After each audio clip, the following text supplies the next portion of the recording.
இன்வெஸ்ட்மெண்ட்காக மக்கள் என்கிட்ட டிப்பு கேட்டுக்கிட்டே இருப்பாங்க. நானும் இலவசமா யாருக்கும் டிப் சொல்ல மாட்டேன்.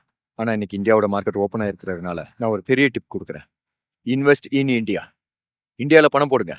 ஏன்னா இந்தியாவோட மதிப்பு அதிகமாக போகுது. நம்ம அர்ஷத் மேத்தா சொன்ன மாதிரி நீங்க இந்தியால இன்வெஸ்ட் பண்ணனா இந்த 5 ETF இன்வெஸ்ட் பண்ணாலே உங்க பணம் மொத்த இந்தியால இன்வெஸ்ட் பண்ண மாதிரி. ஃபர்ஸ்ட் நிஃப்டி 50 இது இந்தியாவோட டாப் 50 கம்பெனில இன்வெஸ்ட் பண்றது. இங்க உங்களுக்கு ரிஸ்க் கம்மி அண்ட் ஸ்டேபிள் ரிட்டர்ன்ஸ் எக்ஸ்பெக்ட் பண்ணலாம். இதுல டாப் ETF னு பாத்தீங்கன்னா Nippon India ETF Nifty 50 BeES and SBI Nifty 50 ETF. Second Nifty next 50 இது நிஃப்டி 50 குள்ள போற பொட்டன்ஷியல் இருக்கக்கூடிய கம்பெனிஸ் எல்லாமே இருக்கும். நல்ல growth எக்ஸ்பெக்ட் பண்ணலாம். இதுல டாப் ETF பாத்தீங்கன்னா Nippon India ETF Nifty next 50 junior BeES and ICICI Prudential Nifty next 50 ETF. Third Nifty mid cap 150 இது இந்தியாவோட மிட் கேப் கேட்டகரியில இருக்கக்கூடிய டாப் 150 கம்பெனிஸ்ல இன்வெஸ்ட் பண்றது. இது டாப்னு பாத்தீங்கன்னா Nippon India ETF Nifty mid cap 150 and Mirae asset Nifty mid cap 150 ETF. And லாஸ்டா small cap 250 இது இந்தியாவோட ஸ்மால் கேப் கேட்டகரியில இருக்கக்கூடிய டாப் 250 கம்பெனிஸ்ல இன்வெஸ்ட் பண்றது. இதுல டாப்னு பாத்தீங்கன்னா Motilal Oswal Nifty small cap 250 ETF